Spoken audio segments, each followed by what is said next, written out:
Hello friends, welcome to Knowledge Junction YouTube channel. Today our topic of discussion is nodal and mesh analysis. Last lectures में हमने Kirchhoff's voltage law and Kirchhoff's current law के बारे में जाना था और कैसे हम किरचॉफ्स वोल्टेज लॉ और किरचॉफ्स करंट लॉ को यूज़ करके किसी भी नेटवर्क में करंट और वोल्टेज का वैल्यू और पावर को कैलकुलेट करते हैं, ये हमने देखा था। तो फ्रेंड्स, उसी सीरीज़ को आगे बढ़ाते हुए आज हम बात करते हैं कैसे हम किसी नोड के वोल्टेज को कैलकुलेट करेंगे, कैसे हम किसी मैश में फ्लो होने वाले करंट का वैल्यू कैलकुलेट करेंगे। तो इनके कैलकुलेशन के लिए हम दो मेथड्स को देखेंगे जो कि हमारे हैं nodal analysis and mesh analysis. Node और मैश के बारे में हम पहले भी पढ़ चुके हैं कि हम नोड कैसे फाइंड आउट करते हैं और हम मैश को कैसे देखते हैं। तो जैसे आपके सामने एक सर्किट गिवन है, इस सर्किट में अगर आपसे कहा जाए कि आपको total number of nodes calculate करने हैं तो आप आसानी से नंबर ऑफ नोड्स कैलकुलेट कर सकते हैं। तो फ्रेंड्स देखिए, इसमें टोटल नंबर ऑफ नोड्स कितने मिलेंगे आपको। First node, second node, third node and fourth node. तो टोटल नंबर ऑफ नोड्स आपको यहाँ पर कितने मिल जाएंगे, 4। आप ये ऑलरेडी देख चुके हैं कि हम कैसे नोड्स को पहचानते हैं। तो ये फर्स्ट, सेकंड, थर्ड नोड और ये फोर्थ नोड। अब नोडल एनालिसिस की हेल्प से अगर हमें इस वोल्टेज वी नॉट को कैलकुलेट करना है तो हम कैसे करेंगे, तो क्या प्रोसीजर होंगे, उनको हम इस क्वेश्चन की हेल्प से ही यहाँ पर देखते हैं। तो देखिए फ्रेंड्स, इसमें एक कॉमन या आप कह सकते हैं आपको एक रेफरेंस नोड कंसिडर करना होता है। तो फ्रेंड्स, हम सामान्यतः जो ग्राउंड है इसी को रेफरेंस नोड यहां पर बोलते हैं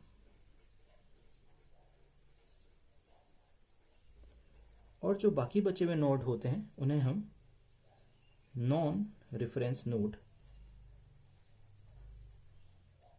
कहते हैं। तो हमने देखा टोटल नंबर ऑफ नोड्स 4 थे, जिसमें आपका एक रेफरेंस नोड और बाकी 3 नॉन रेफरेंस नोड थे। अब हमें देखना होता है कि जिस नोड के वोल्टेज को हमें क्वेश्चन में कैलकुलेट करना होगा, जैसे हमें यहाँ पर नोड नंबर 2 पर वोल्टेज वी नॉट मेंशन किया है। और अब देखिए, हमने क्वेश्चन में यहाँ पर आपको ग्राउंड दिया, तो जो हमारा ग्राउंड होता है उसका पोटेंशियल को हम 0 वोल्ट कंसिडर करते हैं। ठीक है फ्रेंड्स, तो मतलब इस 0 वोल्ट के रिस्पेक्ट में इस रेजिस्टेंस के टॉप पोर्शन पे जो वोल्टेज है वो वी नॉट है। आप ये भी कह सकते हैं कि ये जो 6 ओम का रेजिस्टेंस है इसका जो वोल्टेज ड्रॉप है वो वी नॉट का ड्रॉप है।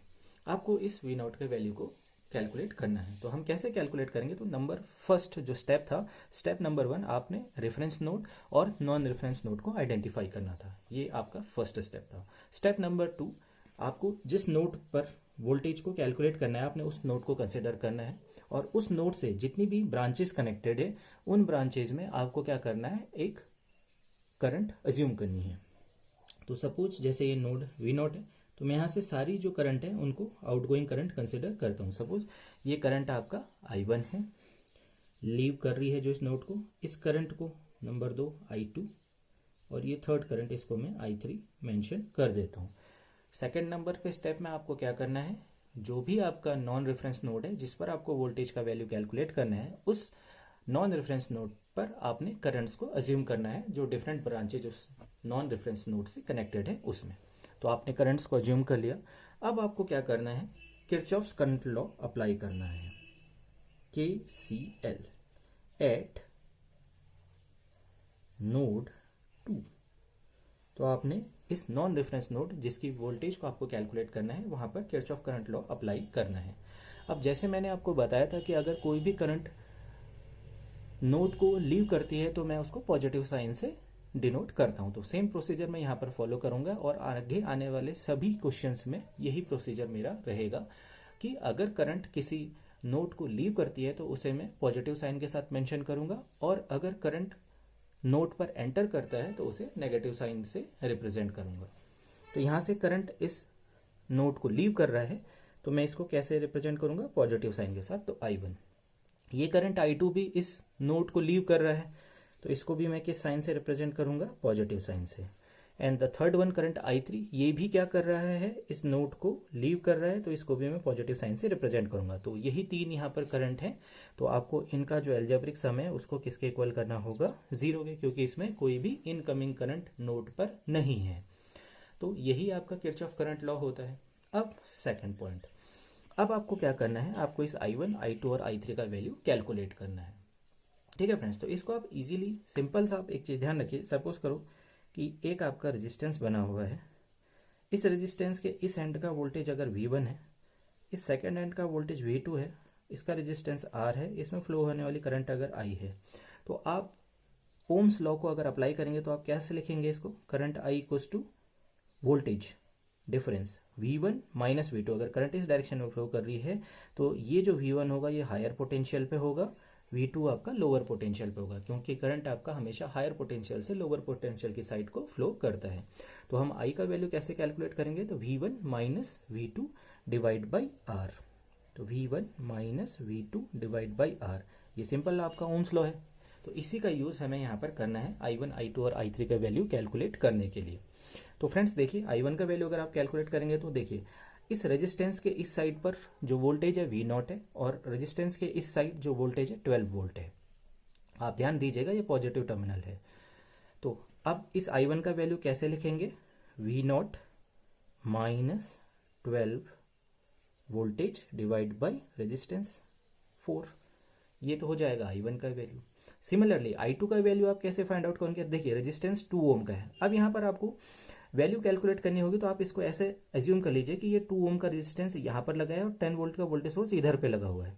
तो आप ध्यान से देखिएगा कि तो क्या मिलेगा आपको, इस 2 ओम के एक साइड तो V0 है और दूसरी साइड क्या होगा, 10 वोल्ट लगा होगा। तो आप इसको कैसे लिख सकते हैं, V0 minus 10 divide by 2। Main चीज यहाँ पर आपको पोलैरिटी को ध्यान रखना होता है, वोल्टेज सोर्स का पॉजिटिव टर्मिनल ही कनेक्टेड है।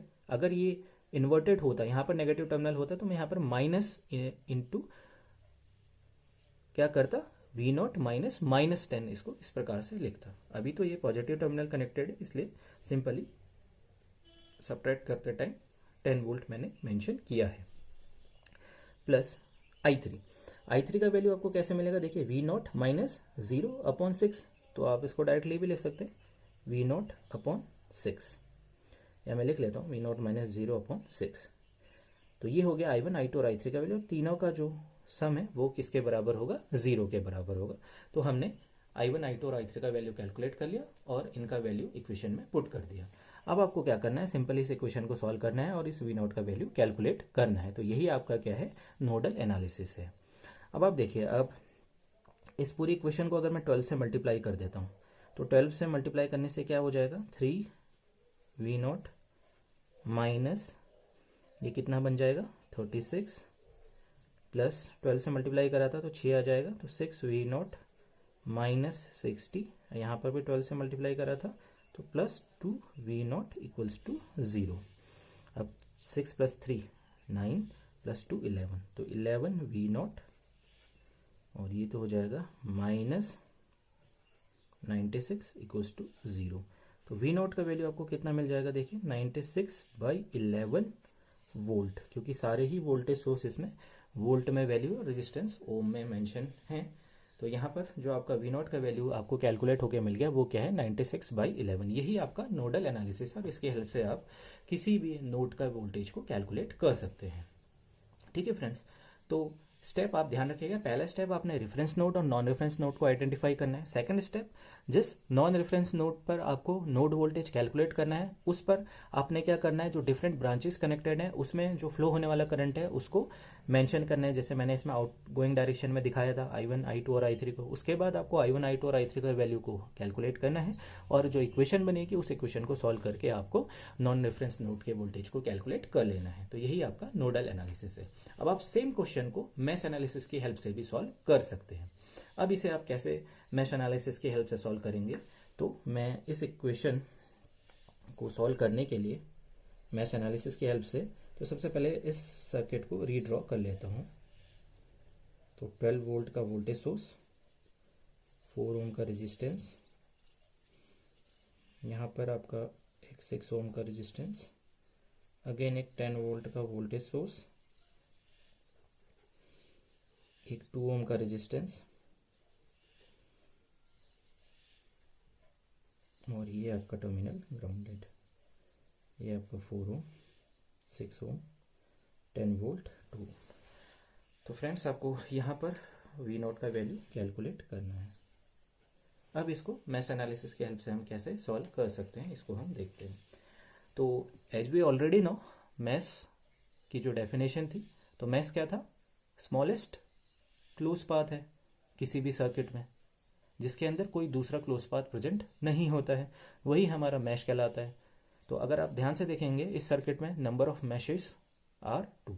फर्स्ट मैश इज दिस, जिसमें आपको 12 वोल्ट, 4 ओम और 6 ओम का रेजिस्टेंस कनेक्टेड है। और सेकेंड मैश आपका क्या है? ये close path, smallest close path. और अगर आप कंप्लीट वाले को देखेंगे तो ये तो आपका क्या हो जाएगा? एक लूप हो जाएगा। ठीक है फ्रेंड्स, तो सबसे पहले आपको मैश को आइडेंटिफाई करना होता है मैश एनालिसिस में। तो number of meshes are 2 in this given circuit. Then second step is we have to assume a current, या हमें मैश करंट यहाँ पर assume करना होता है। we have to assume a mesh current.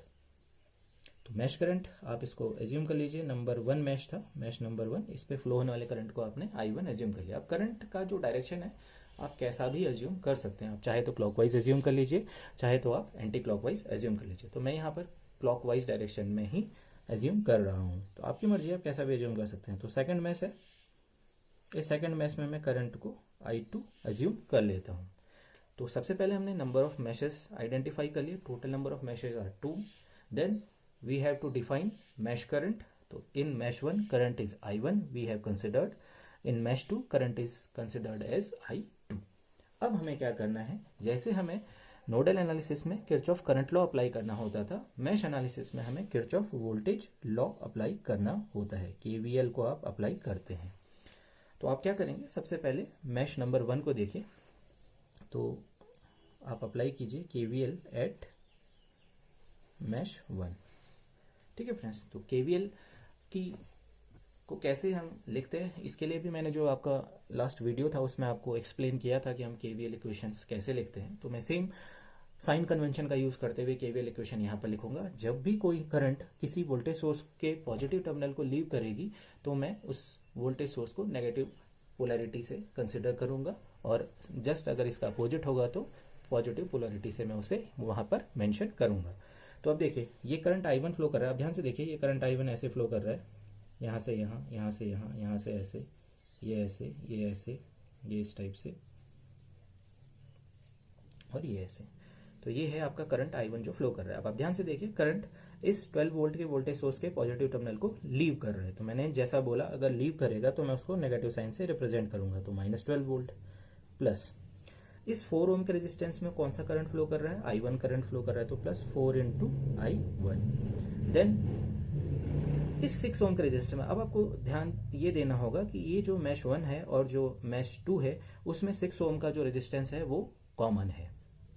तो इस कॉमन मैश को आपको ध्यान रखना होगा।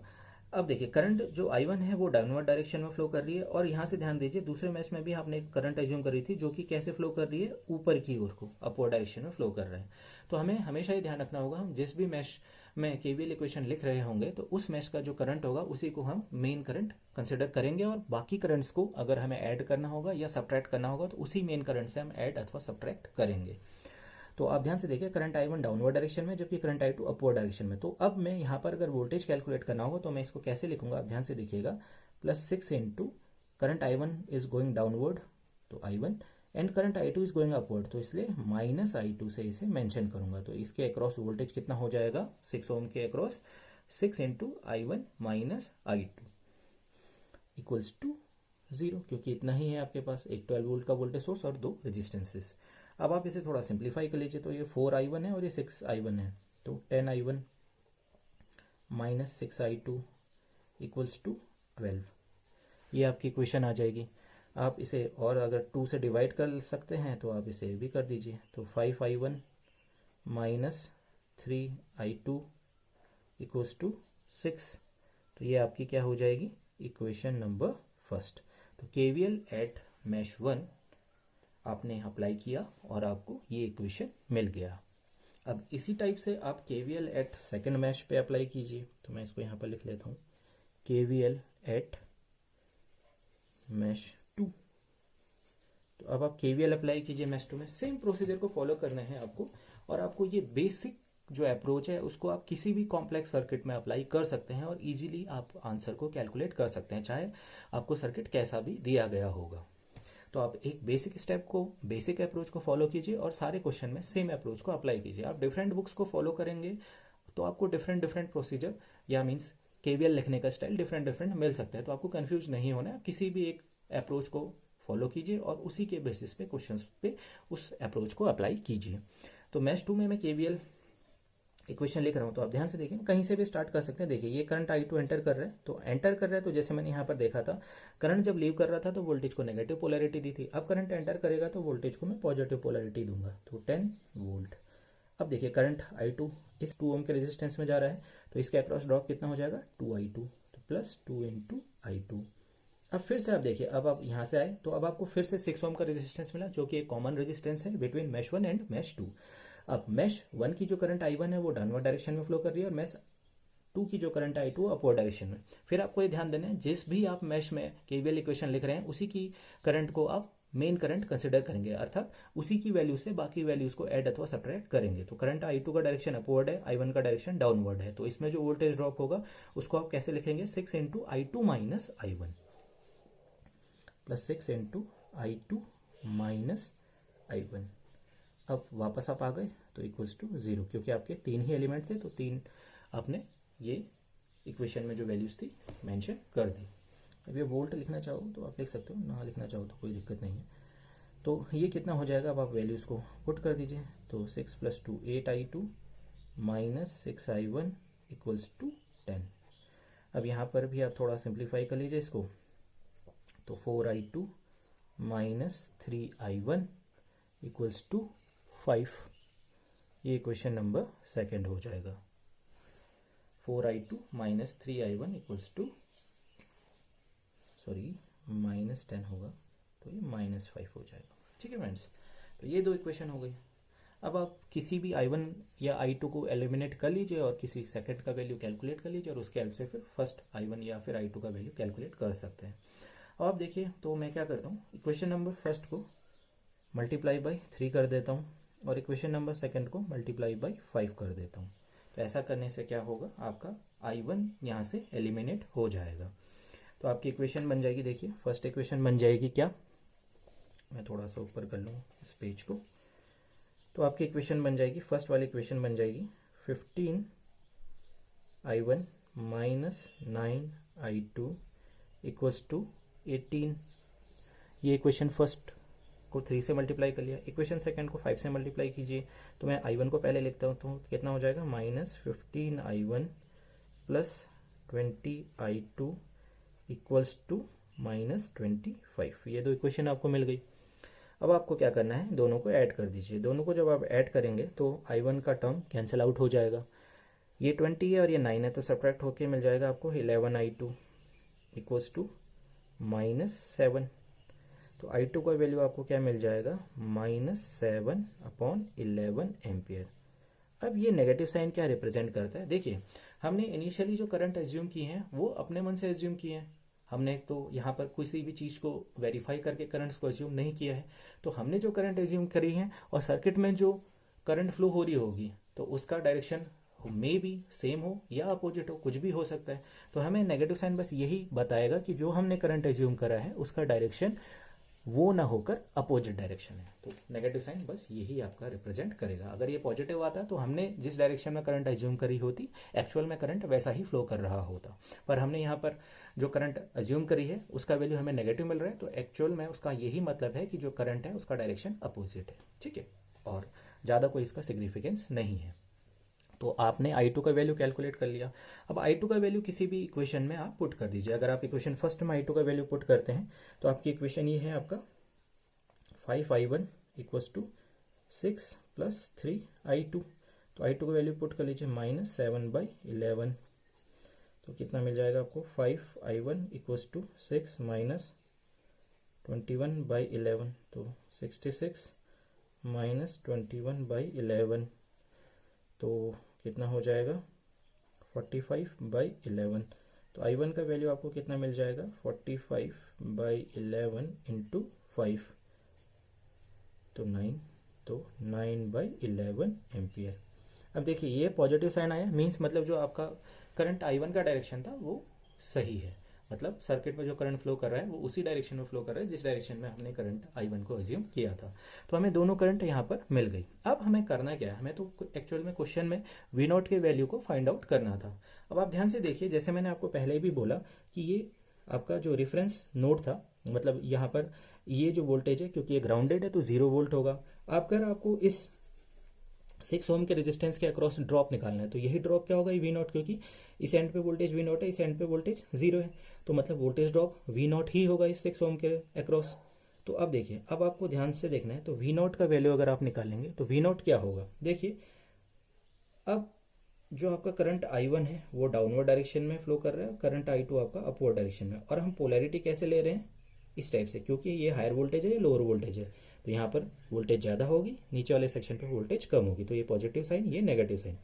और जब भी आप ध्यान रखिए, हायर वोल्टेज से लोअर वोल्टेज साइड को जब आप करंट को लिखते हैं तो I equals to V1 minus V2 upon R लिखते थे, तो यहाँ पर भी क्या करेंगे आपका, तो अगर यहाँ पर करंट में I लेता हूँ तो I equals to V nought upon 6 या V nought equals to 6 into I। अब I का वैल्यू क्या होगा, I का वैल्यू देखिए I1 डाउनवर्ड डायरेक्शन में है, I2 अपवर्ड डायरेक्शन में है, तो मैं इसको कैसे मेंशन करूंगा, क्योंकि मैं तो डाउनवर्ड डायरेक्शन लेना चाह रहा हूँ, मीन्स एक्चुअल में आपको डाउनवर्ड डायरेक्शन ही लेना है क्योंकि ये हायर वोल्टेज है ये लोअर वोल्टेज है आपका। तो I1 माइनस I2 इंटू 6, तो आप इसको ऐसा रख देंगे। तो आप रखिए values, V nought equals to I1 का वैल्यू आपका आया था 9/11। अब देखिए I2 का वैल्यू आपका क्या है -7/11, तो आप जैसा साइन आया है वैसा रख दीजिएगा, ठीक है। तो यहाँ से क्या मिल जाएगा 9/11 प्लस 7/11 इंटू 6, तो 9 प्लस 7 16 अपॉन 11 इंटू 6, तो 16 6 जा 96/11, तो इतना वोल्ट। तो देखिए सेम आंसर पहले भी आपको मिला था, वी नॉट का वैल्यू 96/11, और अभी भी आपको वी नॉट का वैल्यू कितना मिल रहा है 96/11। तो देखिए दोनों मेथड से आपने नोडल की हेल्प से भी वी नॉट का वैल्यू कैलकुलेट करा नोड वोल्टेज को, और मैश एनालिसिस की हेल्प से भी नोड वोल्टेज का वैल्यू कैलकुलेट कर लिया। तो देखिए फ्रेंड्स, जो इजी मेथड था, अगर कभी भी आपको नोड वोल्टेज कैलकुलेट करना हो तो मेनली आप अप्लाई कीजिएगा नोडल एनालिसिस से, क्योंकि वो थोड़ा इजी रहेगा और इजीली आपका सर्किट सॉल्व हो जाएगा। पर अगर कहीं पर मैश करंट अगर आपको आइडेंटिफाई करना होती है, सपोज आपसे कोई पूछता है कि इस 4 ओम के रेजिस्टेंस में कितना करंट फ्लो कर रहा है, तो आपका आंसर होता 9/11 एम्पियर। आपसे कोई ये क्वेश्चन पूछता है इस 6 ओम में कितना करंट फ्लो कर रहा है, तो कितना करंट फ्लो कर रहा है यहाँ से 16/11, क्योंकि आपने यहाँ पर सॉल्व करा ना, क्योंकि करंट कितना फ्लो कर रहा है I1 माइनस I2, तो वो आ गया था 16/11। तो अगर कहीं पर भी आपको करंट कैलकुलेट करना हो तब तो आप मैश एनालिसिस का हेल्प से आप इजीली वैल्यू को कैलकुलेट कर सकते हैं, और कहीं पर भी अगर आपको नोड की वोल्टेज कैलकुलेट करनी हो तो आप मैश एनालिसिस की जगह पर नोडल एनालिसिस का एप्लीकेशन यूज करेंगे। ठीक है फ्रेंड्स, तो आशा करता हूँ आपको ये नोडल एनालिसिस और मैश एनालिसिस का बेसिक्स थोड़ा समझ आ गया होगा। हम नेक्स्ट वीडियो लेक्चर में एक अलग प्रश्न को लेकर, अलग क्वेश्चन को लेकर नोडल एनालिसिस और मैश एनालिसिस की हेल्प से फिर से किसी भी नोड का वोल्टेज या किसी भी मैश की करंट को फाइंड आउट करने का प्रयास करेंगे। तो तब तक के लिए friends, bye bye, take care.